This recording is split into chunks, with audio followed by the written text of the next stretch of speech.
Avec G20 en maths, il n'y a jamais de problème, mais que des solutions. Bonjour à tous, on se retrouve à travers cette vidéo pour réviser ensemble le baccalauréat. À travers cette vidéo, l'objectif est de vous permettre de retrouver les questions types au baccalauréat sur le chapitre des équations différentielles. Pour ce faire, à travers cette vidéo, vous trouverez 3 exercices. On va les corriger ensemble. Des exercices type baccalauréat. C'est parti. Pour le premier, vous avez l'énoncé qui est au-dessus. On considère l'équation différentielle y, donc qui va être définie par 3y' plus 6y égale à 0, où y est une fonction de la variable x, définie dérivable sur r, et y', la dérivée ici de y. Vous avez 2 questions, donc c'est toujours les mêmes types de questions que l'on rencontre. Première question, c'est déterminer les solutions sur r de l'équation différentielle e.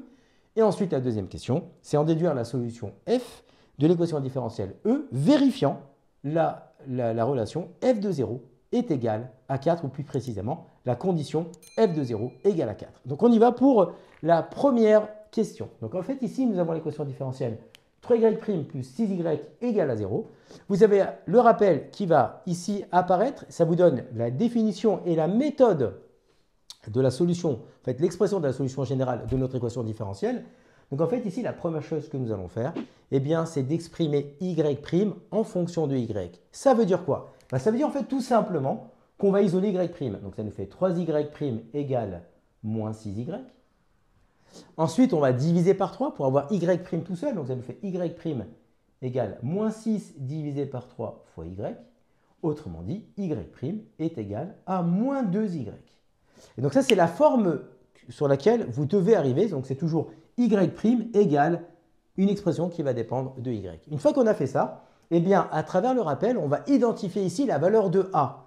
Ici, le petit a correspond tout simplement au nombre qui est devant le y. Une fois qu'on a isolé y', il faut qu'on ait y' tout seul, avec aucun coefficient devant.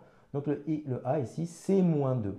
Et donc, on va pouvoir donner la solution générale. C'est-à-dire que les solutions générales de cette équation différentielle, eh bien, ce sont les fonctions qu'on va noter f de x, qui est égale tout simplement à k exponentielle moins 2x avec k qui appartient à r. Certains vont l'écrire, et c'est la même chose. F de x égale c exponentielle moins 2x, mais c, c'est une constante. Donc, que vous mettiez k ou c, c'est la même chose. Et donc là, on a répondu tout simplement à la question numéro 1. Pour la question numéro 2, on voit bien en déduire la solution f de l'équation différentielle, vérifiant f de 0 est égal à 4. En fait, ici, on vous donne une condition initiale. L'objectif de la question numéro 2, c'est de déterminer en fait la valeur de c. Or, nous, on sait que f de x est égal à c exponentielle moins 2x. Or, donc ça c'est pour la question numéro 2, or f de 0 égale 4. En fait, ça veut dire quoi? Ça veut dire tout simplement, ce que nous allons faire, on va prendre notre expression f de x, on va remplacer tous les x par 0, et ça doit être égal à 4, et ainsi on arrivera à trouver la valeur de c. Donc ça nous donne quoi? Si on remplace tous les x par 0, ça nous fait c exponentielle moins 2 fois 0 égale 4. Parce que f de 0 égale 4. f de 0 égale à 4, je remplace tous les x par 0, ça fait 4. Une fois que j'ai ça, eh bien, on va calculer, ça nous fait c exponentielle 0 égale 4. D'accord? Parce que moins 2 fois 0, ça fait 0. Donc ça fait exponentielle 0. Or, ici, attention, on sait que exponentielle 0, ça nous donne 1. Ça, c'est une formule du cours, exponentielle 0, c'est égal à 1. Donc en fait, ici, ça nous fait c fois 1 égale à 4. Mais c fois 1 égale à 4, c'est tout simplement c qui est égal à 4. Donc là, on a trouvé la valeur de c égale à 4.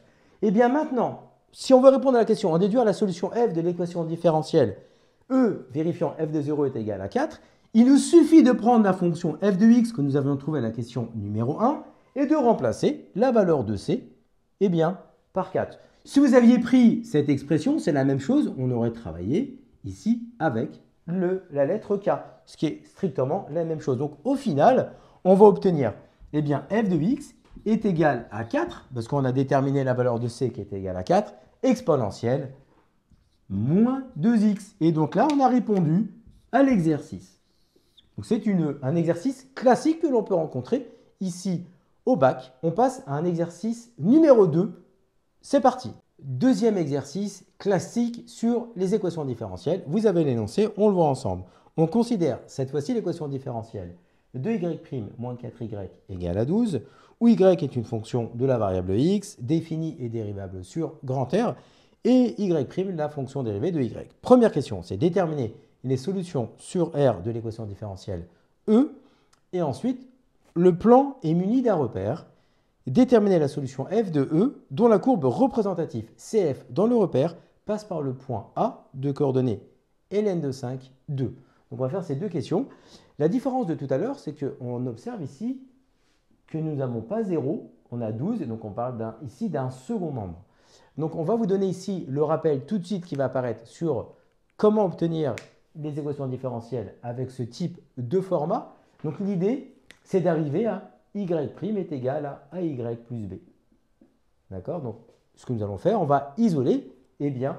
Donc, ça nous fait 2y' égale donc 4y, parce que le moins 4y passe en plus 4y, donc 4y plus 12. Nous allons maintenant diviser tout par 2, donc on va diviser le 4 par 2 et le 12 par 2. Ça nous fait y' égale 4 sur 2 fois y, plus 12 sur 2. Donc, on va faire maintenant les calculs. Y' est égal à 2y et ensuite plus 6. Donc là, nous avons bien la forme voulue, c'est-à-dire y' est égal à y plus b. On va pouvoir maintenant identifier la valeur de a, qui ici est égale à 2. Et on a identifié la valeur de b, qui va être ici égale à 6. Et donc, d'après le rappel, on est capable de donner les solutions générales de E. Elles doivent vérifier la formule f de x égale c exponentielle a de x moins b sur a, avec c qui appartient à R. Et comme on a vu dans l'exercice numéro 1, on peut remplacer le c par k, c'est la même chose, ce sont des constants, donc k exponentielle ax moins b sur a, avec k qui appartient à R. Il n'y a aucun souci, c'est la même chose. Donc, en fonction de votre enseignant, soit il met C, soit il met K, ou peut-être qu'il met une autre variable, une autre fonction, pardon, une autre constante plus précisément. Mais il n'y a pas de souci, ça va fonctionner. Et bien maintenant, nous, on va pouvoir l'appliquer. On va appliquer celle-ci. On connaît A, on connaît B. On va remplacer. F de x est égal à C exponentielle 2x moins B sur A, donc moins 6 sur 2. Donc, autrement dit, après simplification, F de x va s'écrire c exponentielle 2x moins 3. Et là, nous avons ici la réponse à la question numéro 1. On a déterminé l'ensemble des solutions de cette équation différentielle E. Maintenant, on passe à la question numéro 2. On nous dit le plan est muni d'un repère. Déterminer la solution de f de E dont la courbe représentative CF dans ce repère passe par le point A de coordonnées, ici ln de 5, 2. Donc, on sait qu'on cherche une solution de cette équation différentielle dont la particularité va être qu'elle passe par le point de coordonnées ln de 5 en abscisse et 2. Et bien en fait, la traduction de cette information, c'est une expression différente de ce qui a été posé dans l'exercice numéro 1 à la question numéro 2. C'est-à-dire en fait ici, on va chercher une solution particulière de cette équation différentielle qui va vérifier la condition ici f de 0 f de ln de 5 est égal à 2. C'est la même chose en fait ici. La traduction qui vous est donnée, ça revient à vous dire, en déduire la solution f de l'équation différentielle, E vérifiant f de ln de 5 est égal à 2, ou alors, comme c'est énoncé dans la question numéro 2, c'est la même signification. Donc en fait, ça veut dire quoi? Comme tout à l'heure, on va remplacer ici tous les x par ln de 5, et on doit trouver 2. Et donc là, il va y avoir un petit peu de manipulation sur les notions de fonction exponentielle et logarithme. On va le faire ensemble. Donc on passe ici à la question numéro 2. On a f de ln de 5 est égal à 2. Ça veut dire quoi? Ça veut dire que je remplace tous les x par ln de 5. Donc ça va nous faire c exponentielle 2 ln de 5, d'accord, moins 3. Et tout ça est égal ici à 2. Première chose, on va simplifier l'exponentielle de ln de 5. On sait que dans le cours, n ln de a, c'est égal à ln de a puissance n. Donc ça veut dire qu'en fait ici le a c'est 5 et ici le n c'est 2. Donc si on l'applique, ça nous fait c exponentielle ln de 5 au carré moins 3 égale 2. 5 au carré, ça fait 25. Donc ça nous fait c exponentielle ln de 25 moins 3 égale ici à 2. Autre formule. Une fois que nous avons simplifié cette expression-là, on sait que exponentielle ln de a donnera a si bien sûr le a il est strictement plus grand que 0. Si en l'occurrence ici c'est vrai, on a 25. Donc ça veut dire que exponentielle ln de 25, on va pouvoir l'écrire tout simplement que c'est 25. Donc ça nous fait c fois 25 moins 3 égale 2. Et là, on va pouvoir résoudre notre équation pour trouver c. Donc le moins 3, on va le passer de côté en plus 3. Donc ça nous fait c fois 25 est égal, donc le moins 3 passe en plus 3, donc 2 plus 3, ça nous fait 5. Et ensuite, on va devoir diviser par 25.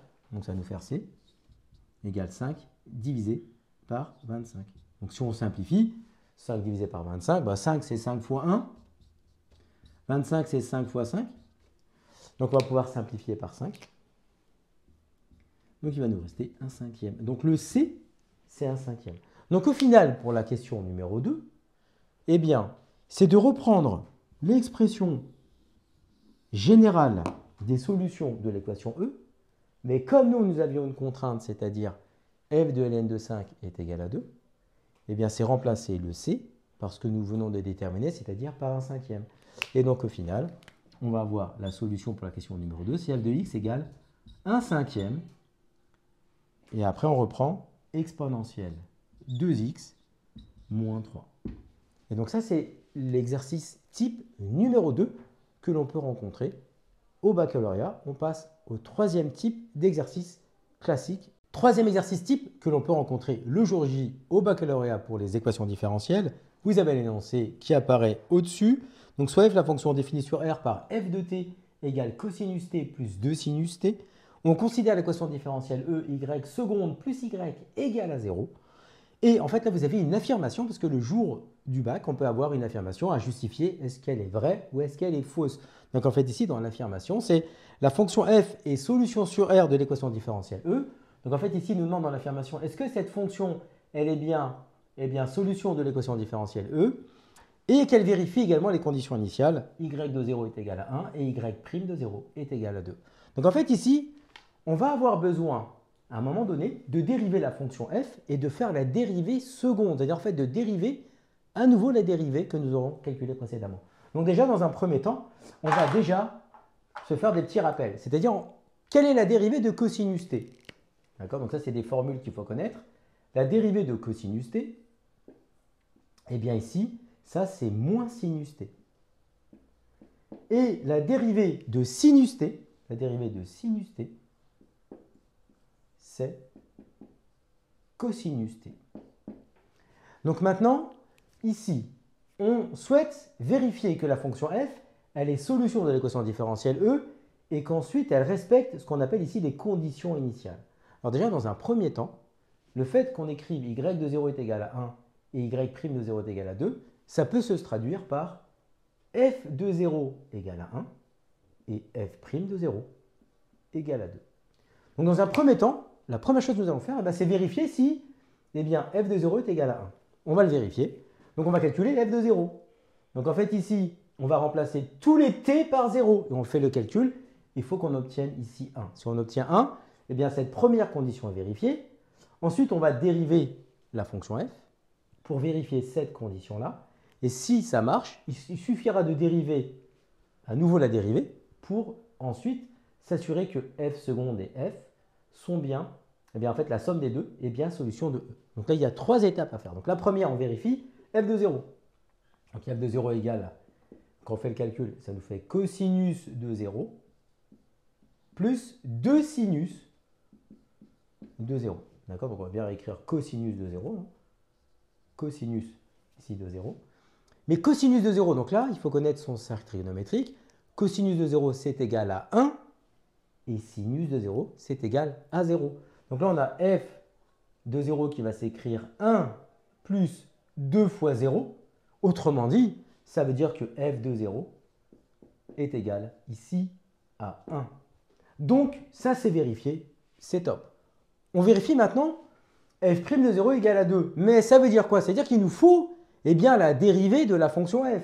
Donc on va dériver, on sait que la fonction f, d'après les hypothèses, elle est dérivable sur R, donc on peut calculer sa dérivée. Donc f' de t égale, et là nous avons les deux formules que nous allons utiliser. La dérivée de cosinus t, on a dit que c'était moins sinus t, donc là on va pouvoir écrire moins sinus t. Et la dérivée de sinus t, c'est cosinus t. Or, nous, on a 2 sinus t, donc si on veut dériver 2 sinus t, ça va nous faire 2 cosinus t. Ça nous fait plus 2 cosinus t. Donc là, on a dérivé la fonction f. Eh bien, on va vérifier si f' de 0 est égal à 2. Ici, il nous suffit de remplacer le t par 0. Ça nous donne f' de 0, ça fait moins sinus de 0, plus 2 fois cosinus 0.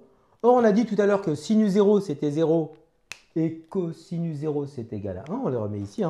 Pour se le rappeler, on va mettre ça en vert en visuel. Cosinus de 0, on a dit que c'était 1. Et sinus de 0, c'est égal à 0. Donc, en fait, ici, ça nous fait f' de 0 égale donc moins sinus 0. Donc, ça nous fait moins 0, mais moins 0, ça fait 0. Plus 2 fois cosinus 0 qui est 1. 2 fois 1, mais 0 plus 2, ça fait 2. On a bien f' de 0 qui est égal à 2. Et bien maintenant, ce que nous allons faire, on connaît f', on va dériver à nouveau la f' pour obtenir f seconde. Et enfin, on vérifiera si f seconde de t plus f de t donnera bien ici 0. Donc en fait, on va pouvoir maintenant dériver la fonction. Ça nous fait ici f seconde de t égale, on sait que la dérivée de sinus t, c'est cosinus t. On a moins sinus t, donc ça fait moins cos t. Plus 2 cosinus t, la dérivée de cosinus t, on a dit que c'était moins sinus t. Mais nous, on a 2 cos t, donc ça va nous faire moins 2 sinus t. C'est la dérivée seconde. Et bien maintenant, ce que nous allons faire, on va vérifier si f qu'on nous a donné ici, si le f seconde, en les additionnant, on obtient bien ici 0. Si c'était le cas, ça veut dire qu'on a bien l'affirmation qui nous a été proposée, elle sera vraie. Donc on va calculer ici f seconde de t plus f de t. Donc f seconde de t, il est ici, on remplace. Ça nous fait moins cosinus t moins 2 sinus t. Et ensuite, on va rajouter plus la fonction cosinus t plus 2 sinus t. Donc ça va nous faire, on va le mettre ici, plus cosinus t plus 2 sinus t. Mais qu'est-ce qu'on remarque? On remarque qu'en fait, ça va bien s'annuler, parce que nous avons moins cosinus t plus cosinus t, donc ça va nous faire 0. Et moins 2 sinus t et plus 2 sinus t, ça fait également 0. Donc en fait ici, on se retrouve à avoir f seconde de t plus f de t qui est égal à 0. Et donc, si on reprend notre affirmation, la fonction f ici, elle est bien solution de l'équation différentielle E, parce qu'on vient de le vérifier ici. De plus, f de 0 est égal à 1, qui correspond bien ici à la condition y de 0 qui est égale à 1. Et enfin, f' de 0 qui est égal à 2, qui vérifie bien la condition y0, y' de 0 qui est égal à 2. Donc en fait, ici, l'affirmation, elle est vraie. D'accord? Donc ici, l'affirmation vraie.